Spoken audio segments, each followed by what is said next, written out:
further ado, let me introduce you to Dr. Blair, who is the Executive Director of the Alert Center, and he's going to tell you all about it. I'm super excited. It's a facility that is unique and nationwide and what it does. Dr. Blair, how are you? I'm good. Thanks for having me. Fantastic. So if you want to take over my screen and jump into your presentation, it's all yours.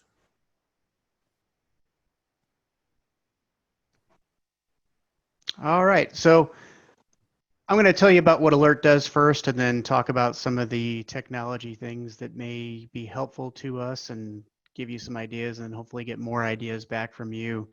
But I think it's easiest to define who we are by first showing what we're trying to prepare people for. So this is a brief video that comes from the Walmart shooting that happened a little over a year ago now, and in El Paso, Texas. And I will tell you there are some graphic images, so if that bothers you, it runs for a little bit more than a minute, and you can come back after that. So here's the video.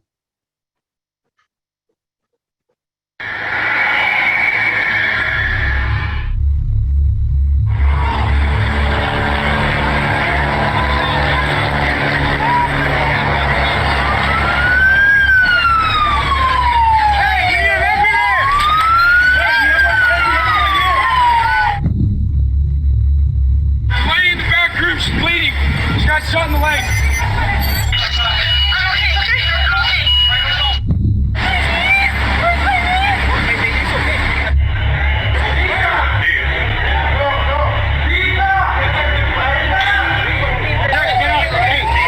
I'm looking for my wife.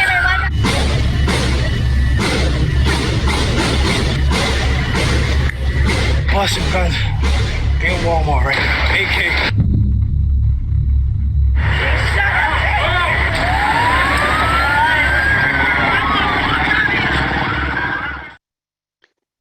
So that's the type of event that we're trying to prepare first responders to react to respond to, and to limit the damage. So as far as Alert goes in particular, we were founded in 2002, a partnership between the San Marcos Police Department, Hays County Sheriff's Office, and Texas State University. We focus right now on in-person scenario-based training, where we try to develop skills for first responders and put them in scenarios that are as close to the real thing as possible, so that when they actually experience it, they're better prepared to respond to those events. We've trained first responders from every state in the union, including the territories and protectorates, and also done some international training. To date, we've reached more than 174,000 first responders across the country. This is just a little heat map that shows law enforcement people that we've trained across the country. And originally we started just training law enforcement, but more recently we've started to work on integrated response, because getting all the first responding elements to work together is how you're going to save the most lives. So this is law enforcement. And then this is the heat map for fire and EMS, where we've started to make inroads there. So not as much penetration at this point, but it grows day by day. In order to set the stage for you about where we see the major problem sets or issues that we deal with, we use a concept that's called chain of survival, and I'm going to walk you through that real quickly, just so you have an idea of how we conceptualize what we're doing during these events.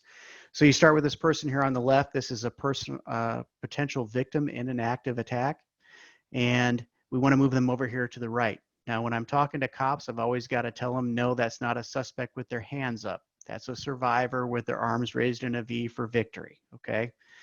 So the first step in doing that is civilian response. Those are the people who are there first, they're on the ground, and what they do in that first couple minutes has a huge impact on how many people are injured or killed during these events. And so the more effective civilians are at their initial response, the fewer casualties we have. And for every civilian response that's successful, they exit that chain and they go right to survivor status because they're never hurt. Now, as the civilians are doing their initial response, law enforcement's rushing to the scene, and we have the law enforcement response that's coming right behind them. The police are going to come there, they're going to isolate, distract, neutralize the bad guy, and keep them from creating any more victims. So again, effective law enforcement response also exits a lot of people from the chain. They don't need to go any further. But as we know from these events, even in a great response, there usually are people that are still hurt. Some of those people have injuries that are so severe, if they don't get medical assistance in the next few minutes, they're going to die. So the next phase we refer to as stabilizing the person. So if they have a massive bleed that we can put a tourniquet on and stop them from bleeding out or something like that, we're going to stabilize them at this point to keep them from dying immediately. But we also know that many of the injuries that we're going to encounter during these events cannot be solved in the field. They're going to require a higher level of care, particularly a surgeon. And so we have to move them from the scene where they've been injured and transport them to the location where they'll receive definitive care. So getting them from the scene to the definitive care is that transport link. And then lastly, we have the actual definitive care, and that's primarily surgery that we're talking about, usually in a hospital facility that's going to occur. So those are the 5 links to move somebody who gets hurt during one of these events from victim status to survivor status. And we further think about those in 2 different phases of response. So the first phase is what we refer to as stopping the killing. That's the time that the attacker is up and creating new victims, harming more people. And during that phase, the focus is only on stopping that attacker from harming anybody else. We're not concerned about caring for anybody at that time. We're going straight to the attacker, trying to stop the attacker from creating any more victims. After the attacker has been stopped, though, the question is, what do you do from there? And traditionally, when active shooter response was first trained, it was you search for another attacker because there could be another person in this structure who could harm people. And oftentimes, as you're responding in there, you're getting information over the radio from 911 calls and other things like that that is not correct, but suggests that there could be another shooter. And you can't just ignore that, but it's a possibility. And early on in the response in particular, we have limited resources. So rather than going after the possibilities, what we prefer to do is focus on what we know. And the thing that we generally know from the initial response, because we came in and we came past people who were hurt, is that there are people who need medical care. So we refer to that second phase as stopping the dying. And you may have to go back into stop the killing phase if there is another attacker or something else happens like that. But that's how we conceptualize it. First, stop the killing. Second, stop the dying. So that's the framework we use to think about it. Now I'm going to go through and talk about the different links in the chain and give some ideas of where I've heard people talk about some technology type solutions, some smart type solutions to those things, and go from there. So the first area is that civilian response. And the biggest thing that I've seen people talking about and starting to work on is this faster notification. A lot of people have very inexpensive gunshot detection now that they can put in buildings and outside of places so that when there is a gunshot fired, people can be notified immediately that that's what's going on. Tied into that gunshot detection is this idea of situational awareness, which is trying to tell those who are perhaps in a building where in the building the problem's at, so that they know where to stay away from or where they should exit through, that sort of thing. So a situational awareness type of technology and those sorts of things would be helpful. I've seen people do some protection-based technologies. At a low end, that's simply locking doors to contain and control areas. That's a difficult problem because if you lock doors too close to where the attack's happening, you can end up trapping people in with the attacker, and you don't want to do that.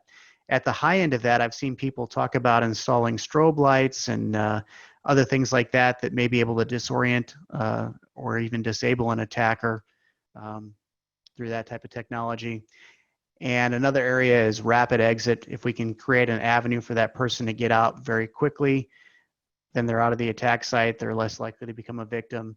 I think in particular in a lot of retail stores, they'll have panic bars on the side for fire exits, but they don't open immediately because they're worried about shoplifting in a normal environment. So if you hit that panic door, it will set off a timer, and the timer counts down. I forget, it's 10, 15 seconds, something like that, before the door will actually open. So you're stuck there waiting during that time, trying to get out. So that's just some ideas that I've talked to people about there, and I'm happy to hear from you all as we go through this, anything you have or any ideas or questions you have about how those things might work. When we get to law enforcement response, again, faster notification is key. The less time there is between when the shooting starts and when law enforcement knows it's going on, the faster they can get there, the more they can contain it, the more they can stop the problem from happening. Tied in with that also is situational awareness about where exactly is the attack going on. If we have tracking and we're tracking gunshot detection inside of a building, we can show the path of movement of the person, for example, as they're going through there. Route planning about how to get the officers to the scene as quickly as possible, not only like street level planning, but also potentially inside the building, because many of them will be seeing these buildings for the first time. And so they won't know exactly where they should be going. And so filling in then on that, pulling up plans and showing routes can be helpful. And another issue is rapid access. As we train more and more people to respond to these events, and particularly schools like to use this lockdown response. So if there's an active attack on campus, they declare a lockdown, they lock all the doors, and that's pretty effective for keeping the attacker from getting to kids that are inside the school. However, the problem that we have is as law enforcement's responding, sometimes they don't have the keys or whatever is needed to gain access to that facility and to get in. So the ability to rapidly identify the officer and grant them access to the facility as they respond, or if you're locking down different areas to transition between those areas as they move through. Switching over then to the stop the dying phase, we have stabilization. Patient location is huge. If we don't identify where people were shot, especially for some of these attackers that move a lot in a facility, it can be very difficult for us to get all the people and get help to them in a timely manner. After you've located them, then we think about technology, Internet of Things, and those sorts of technologies to do patient monitoring, to keep track of how that patient's doing, if they suddenly start to crater, if they're all of a sudden doing worse, to notify people that that's happening in a timely manner. And then when we have transport, we start worrying about patient tracking. Okay, where is that patient? Are they inside the structure? Or are they out at what's called a casualty collection point? We're going to put them there before we start transporting to the hospital. And then once they start going, where are they at in their route to the hospital? When are they going to arrive? Which hospital are they at? And that's also tied in, as I was mentioning, to hospital coordination, making sure the hospital knows what's coming to them and about how far out it is. Route planning to get them there in the optimal manner. And that route planning could also be very micro when you start thinking about controlling traffic within a site. Say you have a shopping center and you're going to use certain parking lots for certain things, or you want a certain flow of traffic, being able to maintain that flow of traffic and keep it going that way. And then you get to definitive care, and that's an area that's really the realm of hospitals and doctors. They're also very concerned about patient tracking, but one of the big things they're concerned about really is inventory tracking. When we have a crisis, if you think back to Las Vegas, where you have a bunch of people who are arriving by ambulance, but you also have a bunch of people that are just being dropped off at the hospital by their friends who punched into Google, where's the closest hospital? And all of a sudden, boom, that's where they're going, and they get dumped there. And you're having to treat these people. Keeping track of what's used and who it's used on is a big issue for the hospital as far as trying to bill and get money back for what they've done in treatment. And I know some physicians that got in trouble. I know one in particular who ended up having to leave the hospital that he was at because he didn't bother with any inventory tracking when the Las Vegas shooting happened. He just treated people. And so there were a couple $1 million worth of stuff that was used that they don't know who it was billed to directly. And so the hospital's not happy with him because of that. He ended up ultimately leaving. So that's kind of the definitive care thing. So those are those 5 links and just some areas that I've talked to people about or from seeing what other people have done, that there may be a technological tie-in. There's one other bigger area that I want to bring up, and that's this issue. So despite all of our advances in communication technology over the last several decades, public response, public safety response still relies on old handheld radios for most of their crisis level communication. Even though they have personal data terminals or portable data terminals in cars, even though they all have their cell phones and they can text back and forth, the radio is still the primary route through which they do the communication during a crisis.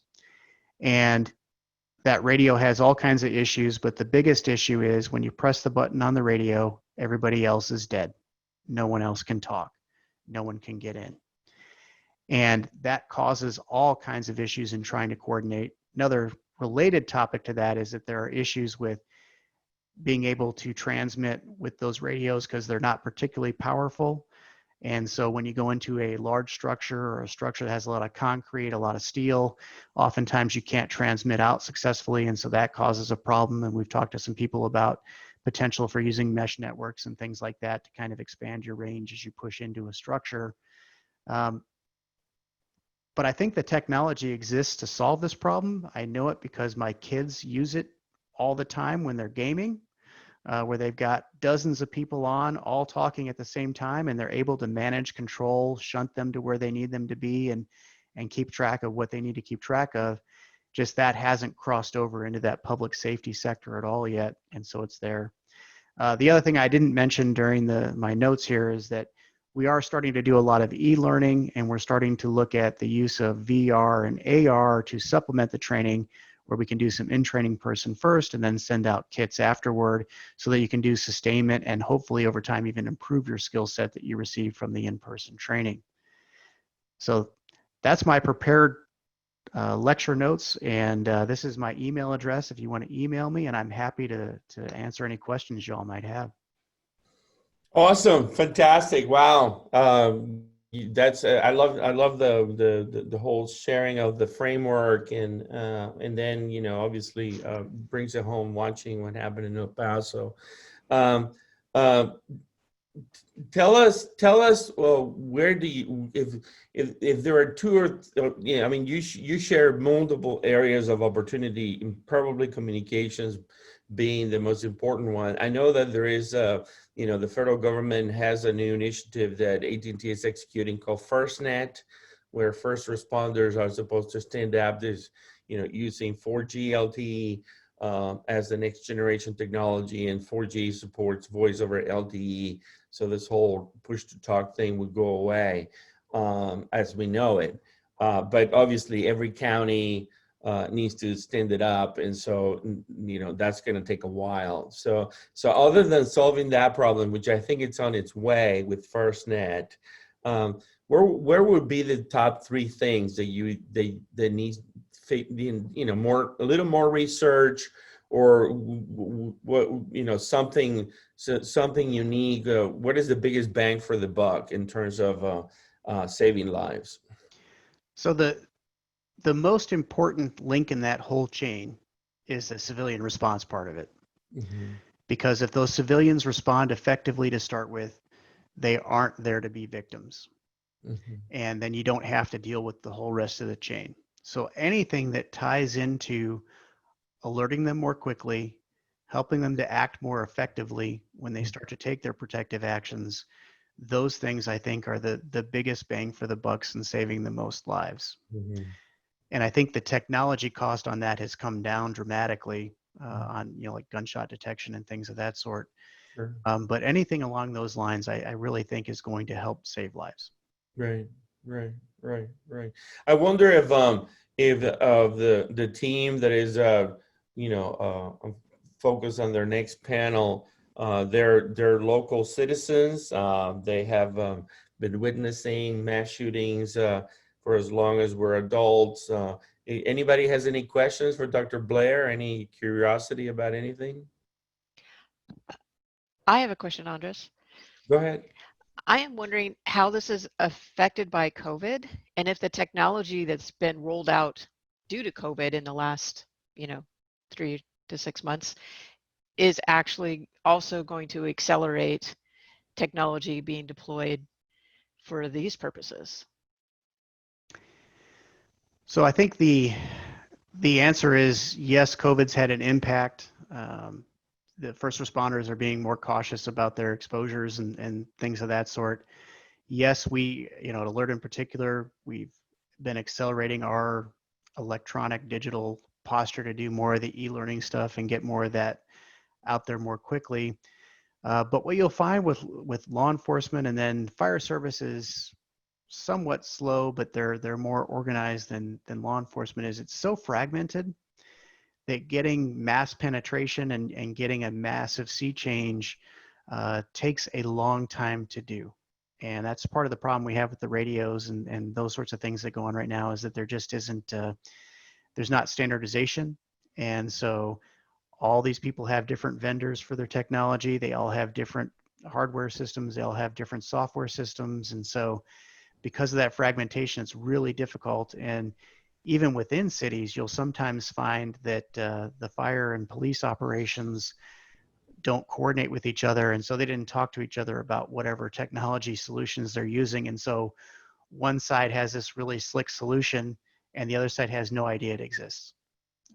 And so that's a real problem that we have. And so while I think you'll see acceleration of these things for sure, and I think you'll see some money thrown behind it from the federal side of things, it's going to take time to get it to penetrate into the market, which is one of the things that's unique about Alert, is because we have trained across the country and we have touched so many people.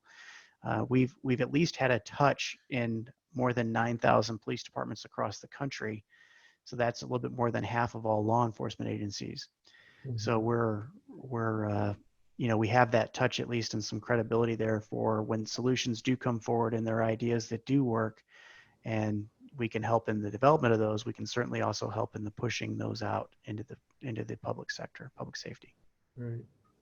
Any other questions? Anyone else? Yes, I've got a question. I've been working on a project that has to do with the fusion centers around the country, and wondering if you're dealing with police departments that are sitting in fusion centers and how that coordination works. It doesn't is the problem. So every fusion center is a little different in how they run and what their operations are and that sort of thing. And in a lot of ways, it reminds me somewhat of working with the Israelis. So like the Israelis always come to the table and want to listen and hear what you have to say, and they'll take all your great ideas. And then when you ask them for something back, they're very tight-lipped and there's not much there. And so that's what we find is fusion centers will take in all your information. They will process it. They will do whatever magic they do. And then it's oftentimes very difficult to get products back out of them, at least in a timely manner. And so that's one of those issues. And I get it, because a lot of times it is sensitive information. You want to be careful about who it gets out to. But oftentimes those fusion centers kind of operate off on their own. The exception being when they have good liaisons with the different departments that are putting information in. Those liaisons are active and actively involved in taking information back to the departments that they're working with. And just a corollary question. One of the issues our panel is going to be dealing with today is data standardization. Are you explicit in stating the data standardization challenges when you're dealing with these departments? Are you waking them up to the fact they could do some standardization? Yeah, and that's absolutely one of the discussions we have with them. And there are actually some initiatives that actually started over on the fire side that are much less proprietary in how data is developed and designed and dealt with.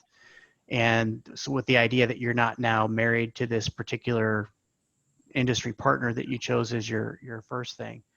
So I think that it absolutely is relevant and something that we do talk about, and some agencies have started to see the need for that. Thank you. There was a comment in the chat I wanted to go to. So the person said it's not a question, it's a comment. This should apply to mass killings via bombing, poisoning, knife, sword shooting, etc., and should be adapted to natural disasters with deaths. You can't stop the killer, and the location is a broader area in that situation, but a lot of the rest remains the same. Stop the killing in a natural disaster is going to refer to what are the things in the natural disaster that are causing immediate death, right? Mm-hmm. And so you absolutely can apply these concepts across there, and that's actually one of the selling points we talk to a lot of agencies. We haven't had to sell it as much as we used to, because when active shooters were not considered such a high priority and such an important thing, sometimes they said, well, yeah, but these almost never happen, and so why should we care about it? And we would talk about, well, this pays off in lots of other things. And it absolutely does. And the natural disaster preparation, and particularly now that we've been focusing on integration between police, fire, and EMS, you use that every day, every traffic accident, all the way up the chain to natural disasters, these other things that occur. And the fact that you've worked out those kinks beforehand in lower stakes events allows you to use them more effectively in higher stakes events. Absolutely, absolutely. Well, Pete, I want to thank you for educating us, and I think that this last comment from Jim Beals is really kudos on your framework. and maybe they should be piggybacked in the federal government and all kinds of other situations. If you had to share one parting thought in terms of the vision, where do you want to be 5 years from now? Where do you see digitalization helping you? Where will you be 5 years from now? So I see us being much more strongly into the electronic learning world and using that to prepare for classes, to follow up after classes, to give deeper dives into areas that we can't cover in as much depth during classes. And then I say the AR and VR training part of it for us being much more involved. And, you know, as we have to talk about what's happening in the rest of the country with police use of force and violence concerns and things of that sort. What our contention is, one of the big problems we have with police use of force is that we all expect our police officers to be experts in use of force. We expect them to be like Bruce Lee. And the reality is most of them have less training than a high school athlete would get in a single season of their sport in these areas. Wow. And then we put them in life or death situations, and we're surprised when sometimes things go badly. What surprises me is they don't go badly a lot more often. And a lot of it is because of the demands of the job and how much time we have to do training. But that AR and VR really can help fill the gap in the training and allow them to get a lot more smaller training with immediate feedback and what we call deliberate practice, so that they can constantly working on these things in 5 and 10 minute chunks, as opposed to when we do our training, we traditionally do, here's 2 days. Well, we can't always get our officers away for 2 days to do this. And they need constant more reinforcement. And that's where I'd like to see us in 5 years, is much more involved in that, being able to do a much better job of developing the skills of officers and the decision-making of officers about how to move between the different types of skills, so that they have more confidence in what they do. And they can avoid using force when they don't need to. And when they do use force, they use the appropriate force, and it's very effective. Well, thank you. I wanna thank you on behalf of the audience, and yeah, I know that you run a phenomenal shop that is self-sustaining and has a great mission, and continue your hard work. We at Cedar, we will be collaborating with you more and more. I know that there's a significant number of partners in the summit that have reached out with the interest of doing some things related to public safety and all the work that you do. So stay tuned for follow-ups on that. And thank you again. And we're gonna switch gears now, Pete. And so we'll let you go. You're welcome to stick around if you want, but congratulations, thank you. Give him Thanks, a hand, everybody. Good job. And in particular, the fact that they do a sensational ongoing job training first responders all year round. So if you ever want to see the facilities, it's just north of the airport in San Marcos. It's a fantastic facility for tactical training of all kinds, and it's an amazing place. So let me switch gears and introduce